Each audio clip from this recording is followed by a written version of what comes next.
മണാലിയിൽ ഞങ്ങളെല്ലാവരും ഒരുമിച്ച് ഒരു മതസൗഹാർദ്ദ നോമ്പുതുറയാണ്. അസ്സലാമു അലൈക്കും. ഇന്ന് റംസാൻ ഒന്നാണ്. അപ്പോൾ ഞങ്ങളിപ്പോൾ ഉള്ളത് മണാലിയിലാണ്. കൊടും തണുപ്പത്തിട്ടോ നട്ടുച്ച 3 മണിയാണ്. അപ്പോൾ ഇവിടുന്ന് നോമ്പ് വലിക്കേണ്ടത് ഒരു ക്ഷീണം അറിയില്ല, തണുപ്പാണ്. അതെ ചെങ്ങായി കാട്ടി ഇതിന് നല്ലൊരു പണി നടക്കുന്നുണ്ട്. നമ്മുടെ ശുക്കൂറാണ്. അതെ, പകരത്തിന് പകരം. കമോൺ, ഇങ്ങോട്ട് ഇതാ അങ്ങോട്ട്.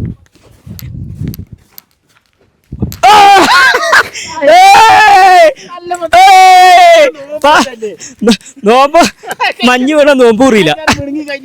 ഇല്ല, നോമ്പ് കൂറിയില്ല. ഗൈസ്, അപ്പോൾ നമ്മൾ റൂമിലെത്തിയിട്ട് ഏകദേശം വാങ്ങിക്കൊടുക്കാറായി. ഫുഡൊക്കെ സെറ്റ് ചെയ്തുകൊണ്ടിരിക്കുകയാണ്.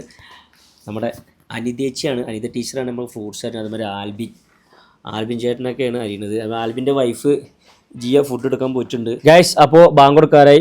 ഇത്തപ്പഴം കാരക്കയും ഫുഡൊക്കെ റെഡി ആയിട്ടുണ്ട്. അപ്പോൾ ജിയ നമ്മളെ ബിരിയാണി എന്തിൻ്റെയൊക്കെ വരുന്നുണ്ട്. ജിയ എന്താ സ്പെഷ്യല്?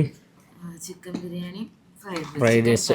ഐസ് ജോസേട്ടൻ വേറെ എന്തൊക്കെയാ കൊണ്ടുവരണം. എന്താ ജോസേട്ടാ? അതിലെന്താണ് ആൽബിഡയിൽ എന്താ? അഫ്ഗാനി ചിക്കൻ. അനിതേശ് എന്താണ് സ്പെഷ്യൽ? മണാലിയിൽ ഞങ്ങളെല്ലാവരും ഒരുമിച്ച് ഒരു മതസൗഹാർദ്ദ നോമ്പുതുറയാണ്. അപ്പം കിടിലം വെറൈറ്റി ഫുഡും ഐറ്റംസൊക്കെ ഉണ്ട്. വാങ്ങിക്കൊടുത്ത് ഓക്കെ സെറ്റ്. അപ്പോൾ വാങ്ങിക്കൊടുത്ത് നോമ്പുതുറ ഈത്തപ്പഴത്തുമ്പോൾ തുടങ്ങി.